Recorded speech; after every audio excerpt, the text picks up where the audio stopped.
Okay, hello everyone, and welcome to the Housing and Economic Development Committee. Today we will begin with the roll call, the posting of the agenda, and the flag salute. Member Basua? Here. Chair Madrigal? Here. Member Flynn is absent, but we do have a quorum, and the agenda for this meeting was posted in the City Hall kiosk on Tuesday, November 3rd. Okay, thank you very much. Everyone, please stand. Please put your right hand over your heart. Ready, begin. I pledge allegiance to the flag of the United States of America and to the republic for which it which stands, stands one one nation, nation, under God, indivisible, indivisible. with liberty and justice for all.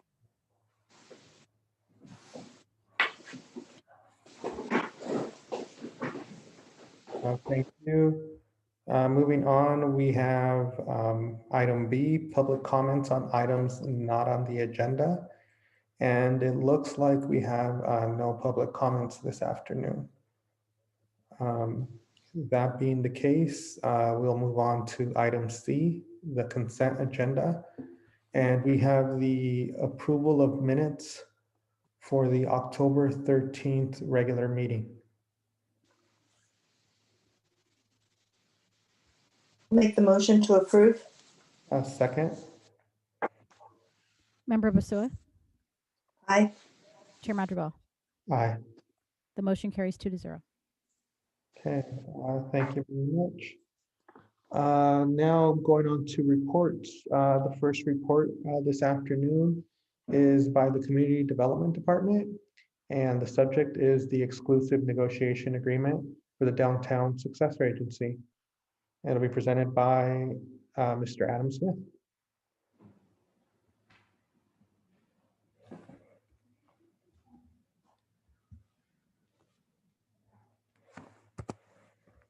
Good afternoon, Chair, Council Member, or Committee Member. Adam Smith, City Manager's Office, presenting two exclusive negotiation agreements for Downtown Successor Agency owned parcels.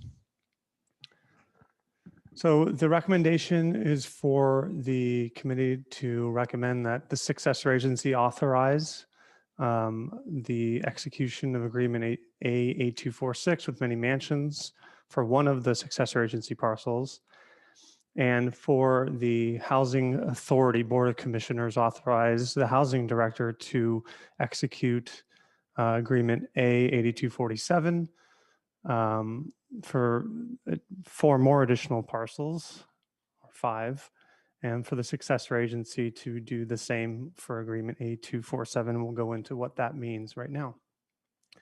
So what we have before you is another eventual gradual step in the wind down of the city's redevelopment agency.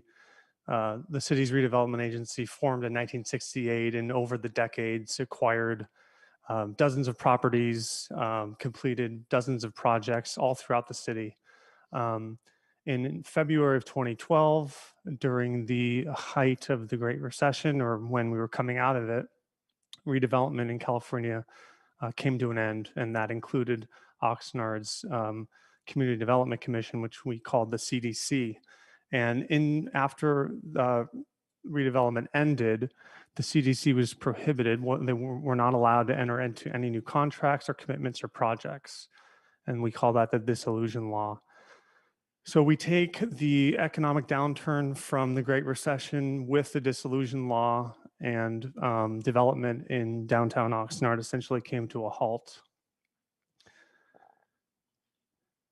Of the 51 properties that were identified by staff at the time of redevelopment dissolution, we have 7 remaining of the 51, and they're all located in the meta district of downtown, which is east of Oxnard Boulevard, north and south of 6th Street, and north of 7th Street. We also want to remind the committee that we are up against the Surplus Land Act, which is an act passed by California Assembly and Senate, signed by the governor, which basically it restricts an agency's use of its own property. So what that means is going forward after December 31st, an agency can't include commercial or industrial uses in their properties.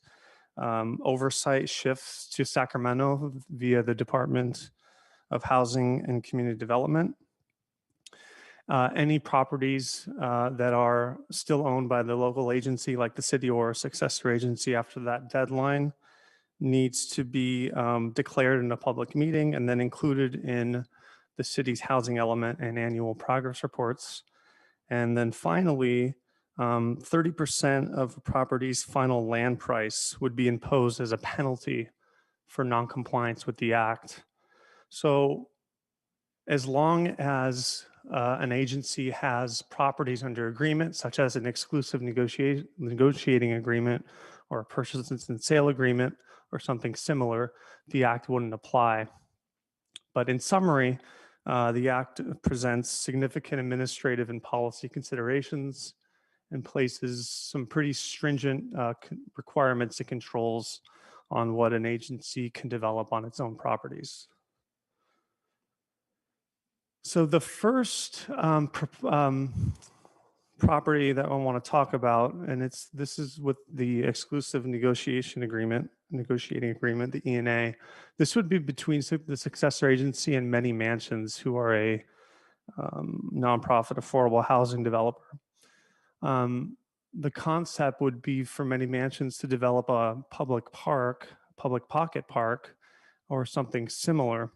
And why that makes sense is Many Mansions are currently working on two projects. Let me see here if I can. The first project is just north of the successor agency parcel right here, number 1. And what that is, it's going to be 88 units of all affordable housing, and including 1,400 of square feet of common and commercial space. Just south of the successor agency parcel is project number 2, also 100% affordable, 87 units, which would include 2,300 square feet of common and commercial space. So looking at the successor agency parcel sandwiched right in between, I mean, it really ties the properties together. So it just makes sense to consider the property as part of Many Mansions' 2 projects that they're working on currently.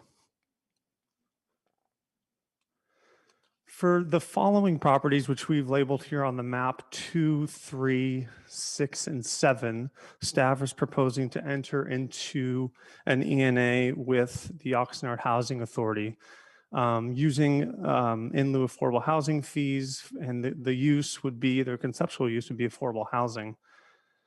There are some issues to get around with the acquisition of these parcels, and the subsequent slide will show that, but just north of parcel number 2, right where the mouse, or I don't know if you can see the mouse, but just north of number 2 is a privately owned property. And then just west of number 7 here is a privately owned property as well that presents a little bit of a challenge, but it's present, and we're aware of it and we're working on it, but just want you to be aware. So this slide here kind of talks about what the projects would be. So the conceptual use of this project would be potentially townhomes. And then the conceptual use of project number 2 here would be up to a 6-story mixed-use affordable housing development. And like I said earlier, this parcel right here is privately owned. And then this pink parcel is owned by the city. And then this parcel here, this blue one, is also owned by the city by way of the parking authority. So that would be included in the potential project. Which leads us to the final 2 successor agency parcels, number 4 and 5. Due to their size and constraints, we don't have any current plans for development, and we are proposing that these two properties be subject to that surplus land act that I talked about earlier, absent any plans that we have. Next steps, pending today's outcome, staff plans to present these ENAs to the Successor Agency and Housing Authority next Tuesday. With approval there, the very next day, we plan to present it to the Regional Oversight Board for approval. With redevelopment and the dissolution law laid out a kind of an arduous process where we have to go through three tiers of legislative bodies for approval of any agreement. And that would be the successor agency or city council. And then you go to an oversight board. And then once the oversight board approves, you send the agreements out to Sacramento via the Department of Finance, and they will have a 40-day review period from November 18th. And then, of course, December 31st, 2020 is the Surplus Land Act deadline. Looking out forward to 2021, with approval of the ENAs, staff intends to continue working on all the good work that they've put in to come to purchase and sale agreements or development and disposition agreements for the parcels. And then once staff reaches those agreements with the Oxnard Housing Authority, many mansions, we go through the dissolution process again of successor agency, oversight board, the DOF for an ultimate 100-day review period for those types of agreements. So we're looking at a 40-day review period by the DOF for an ENA, and then a 100-day review period for an actual purchase and sale agreement or a development and disposition agreement.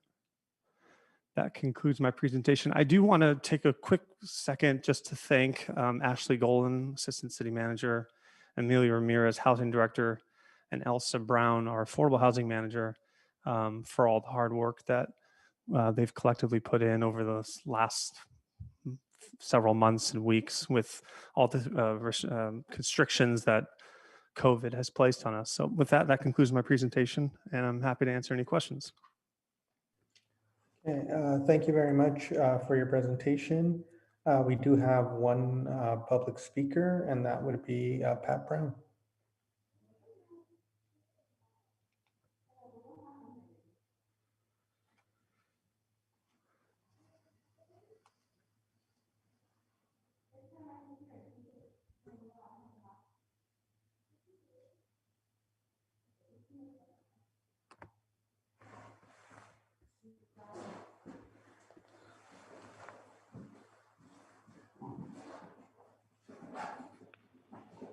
Hi, Pat. You have 3 minutes. Please begin. My name is Pat Brown. I'm the chair of the neighborhood, and I've lived here since the fall of 1993. Before any of these 3 apartment complex or condo, the condos and the 2 apartment complexes were built. Okay, and I've been after the city council, I would say for the last at least 15 to 20 years, for them to get off the dime and to take those vacant pieces of property and make them into housing for people who want to work downtown, work in LA or San Fernando Valley, and they want to take the public transportation to work and back as an ideal thing. And it just never got off the ground. And I want this in here. The only problem is that now that we have the other apartment building in there and the across the street from it and the condominiums down on 7th, those people are all very, very sensitive to the parking problem and noise and all of that sort of thing. So what we really need to do is we need to supply plenty of parking. Not that it's going to be used. It may not be used, but that it's there for the guests of those visitors, of those people that are going to be living there. And because we don't know, they may, a lot of them want to have visitors for an evening or an afternoon or something. They got to have some place to park. Their family members that want to come and spend a couple of hours with them or whatever. Where are they going to park? The parking problem here has been really, really bad for a long, long time. I would say for a good 10 years or more. And it's just constantly getting worse. And it's not just there. It's also down where I live in the Royal Palms Mobile Home Park, south of 9th Street.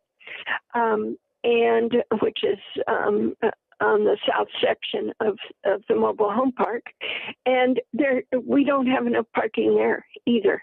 In fact, people are illegally parking in the middle of the street through the mobile home park because there's not enough parking out on the street for their extra vehicles.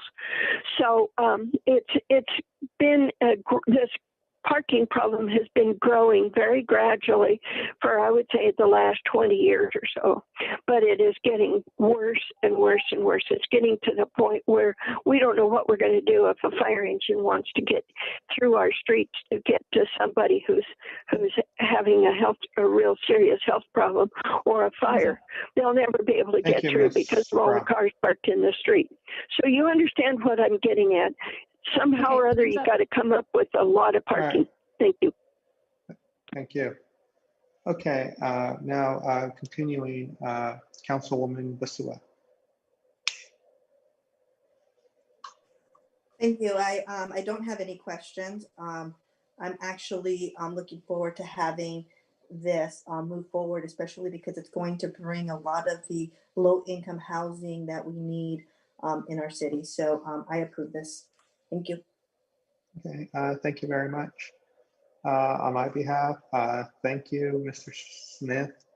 Thank you, Ms. Golden. Thank you, Mr. Ramirez, for everything. Great presentation. Thank you very much. Do we need to approve? I believe we do. Okay. Yes, we're looking for to approve the recommendation, which is to forward it to the City Council for consideration. A motion. I motion to approve.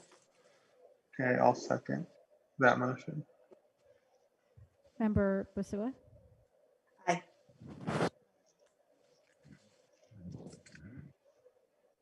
I didn't hear a vote from you, Oscar. Oh, sorry, aye. Okay, thank you. The motion carries 2-0. Thank you.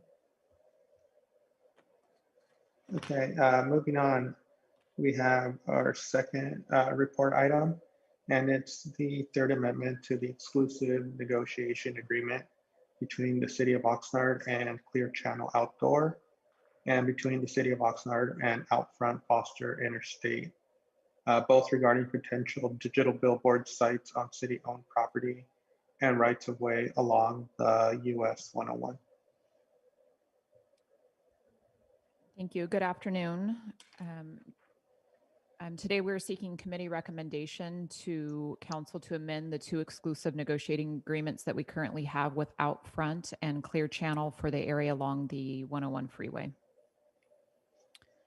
As way of background, back on May 7th of 2019, the council met in closed session, and as a result of that, staff prepared exclusive negotiating agreements to be considered by the council in open session, which took place on June 19th of 2019, where council authorized two separate exclusive negotiating agreements, one with Outfront and one with Clear Channel.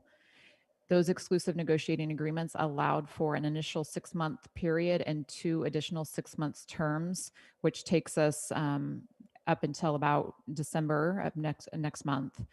Those cover the entire area from the river over to Del Norte, and it required each billboard operator to deposit $5,000, which they did do. The two areas that we provided for within the ENAs, the first with Outfront was from the area of Ventura Road up at the, I don't know if it's going to work from here. Oops. Well, it was from the freeway on the north side of the freeway from the river all the way over to Rose Avenue. and one of them, as we refer to as the Krispy Kreme site. Those were the two different maps that showed the locations that Outdoor Foster was looking to place 2 potential billboard locations. As it related to Clear Channel, we were looking at the north side of the 101 freeway. I'm sorry, let me go back one. I just messed up on the road. The first one for Outfront actually only went into Vineyard. So it was the Ventura Road to Vineyard Avenue. This was a close-up of the Krispy Kreme site. The other location, which was for Clear Channel, went from Vineyard Avenue all the way to Del Norte Boulevard. Since the authorization by City Council for the exclusive negotiating agreements, we have negotiated deal points with both companies. We have talked with the City Council once again back in March of 2020. And since that time period, the Planning Division has been working with both companies in various capacities, with most recently Outfront actually submitting their applications into planning for locations where Clear Channel is still trying to cite 2 potential billboard locations. Once the applications come into planning, as I said, the ones for Outfront did just recently come in, but the Planning Commission will consider the various entitlements necessary for the billboards. Those will then be subject to City Council final action. After that, if they are approved, the billboard operator will then need to obtain any required state permits as well as building permits to construct the sites. We're seeking the amendment for an additional 6 months, which would take us to June based on council and mayor authorization. And we're also seeking 2 additional 6-month terms, provided that the parties continue to diligently pursue these permits. The process has taken a little bit longer than we expected due to the complexities of right-of-way and land uses within those areas, as well as some of the slowdown related to COVID. But we are confident that they are both moving through the system at the fastest rate that they can, and are definitely still interested in moving these through our process. And therefore, we are requesting committee recommendation to the council to authorize the mayor to execute third amendments with both Clear Channel and Outfront. And that concludes my presentation. Thank you very much. It looks like we have a public speaker, and that would be Pat Brown.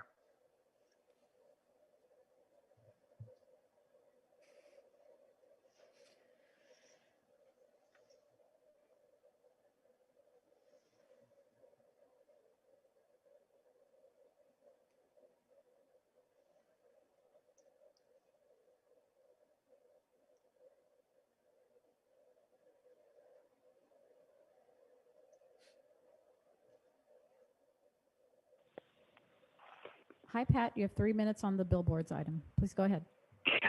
I have a drive on the freeway from Camarillo to Oxnard a lot. And I also go up and down Oxnard Boulevard a lot. If these billboards are going to be like the ones that are up on north end of Oxnard Boulevard coming towards the freeway, forget it. Because we have had billboards on Oxnard Boulevard that we wanted removed, and the billboard company would not remove them, and they've created quite a problem. It just went on and on and on. They were they were just ignoring the city, and this went on for months and months and months. Okay, before they said they would tear them down. If they're the lighted ones, like the ones that we already have on the other side, on the north side of the freeway, for all of the development, the new development and businesses on the north side of the freeway, are the tall, long ones with the lights at night. It's great, except that all of those people who go to work, they leave Oxnard to go to work, to go to Oxnard, to Camarillo or Thousand Oaks or whatever, and they're going to work and they're coming back every day, and that's the main body of the traffic. If you decide to go to a movie over in Camarillo or something, and so you're coming back later on in the evening, you're almost alone on the freeway. I mean, there's hardly any traffic at all. So we know that most of the people who live here in Oxnard don't actually work here. They leave to go either to Ventura or to Camarillo or further on than that to work. So I don't know that these are going to be any good to anybody, unfortunately, for the expense and the hassle. And I really don't like the electric ones either. Lighted up. I don't think they're really all that necessary.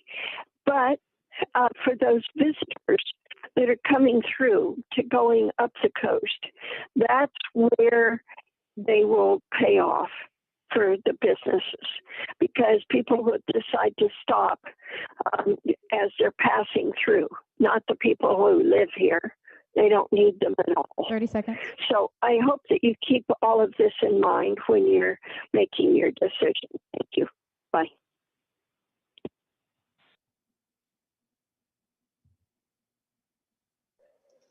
Councilwoman Bastua. Thank you, Ms. Golden, for that presentation. Just to clarify, I'm not sure if I missed it. Are you just asking for a 1 6-month extension? So we're asking for council to authorize 6 months directly, and then to also authorize 2 6-month administrative approvals, if you would, which is consistent with what the original June 2019 approval was from council. Okay. I'd give okay. a total of that was 18 months. okay. Thank you. Those are all my questions. Thank you very much. I really have nothing to add. I know that this is going to be in the process, especially with everything that we've had to deal with over the last 8 months. So I am okay with this. And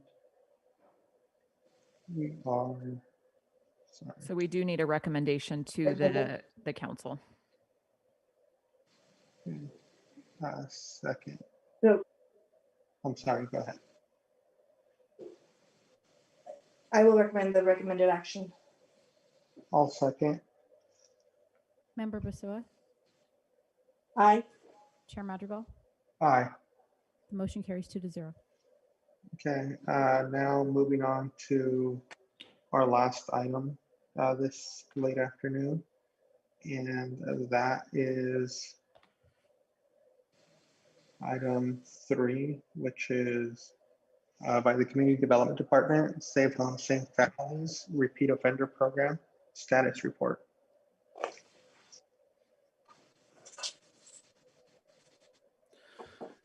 Good afternoon, Chairman and committee member. This is just an update on the Safe Home, Safe Families program. Last time we were at City Council was approximately in May of 2019. So I'd like to update you where we're at this time. For background, July 2018, City Council passed ordinances.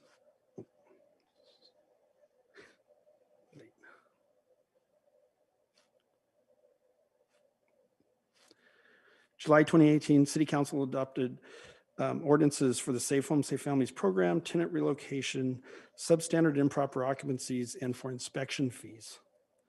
The Safe Home, Safe Families ordinance applies to dwelling units, which have 3 or more separate confirmed code enforcement violations for substandard conditions at the same property within 3 years, 3 or more separate confirmed code enforcement violations for substandard conditions at different properties owned by the same person, or a confirmed code enforcement violation for substandard conditions at properties that have been unsolved for at least 3 years.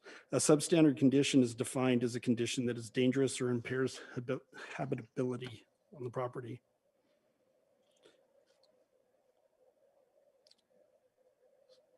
So ordinances 2945 and 2947 provided for doubling the citation fine for violations of properties enrolled in the program, and also identifying improper occupancies as substandard conditions outside of the program.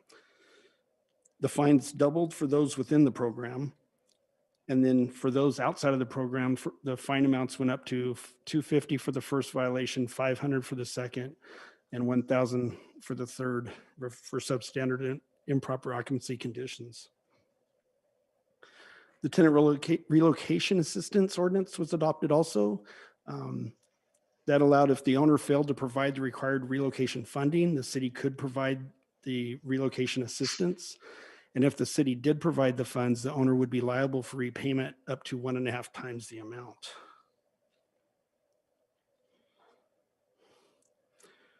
So the program process, registration, the owners are notified. They'll be placed into the program. They are notified by both certified and regular mail. If they do not respond, we continue, we'll send them out additional notices, both certified and regular mail, until they do respond.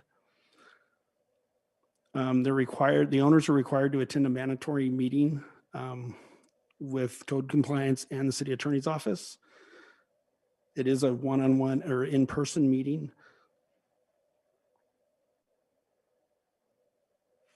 The owners do have a right. The owners do have a right to appeal. In this program, we had 2 owners that did file appeals. Both those appeals were upheld by the hearing officer. In the mandatory meeting, owners do receive both verbal and written information on the program.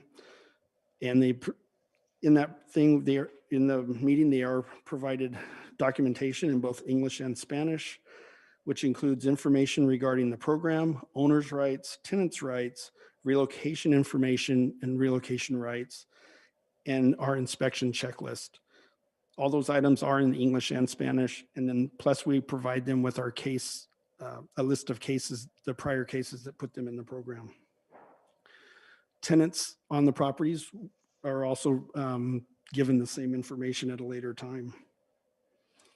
Any information of all those items, those items are available on our website at oxnard.org/code under the Safe Home, Safe Families program.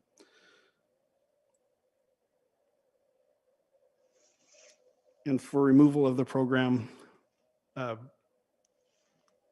units must receive 2 consecutive passing inspections in a row.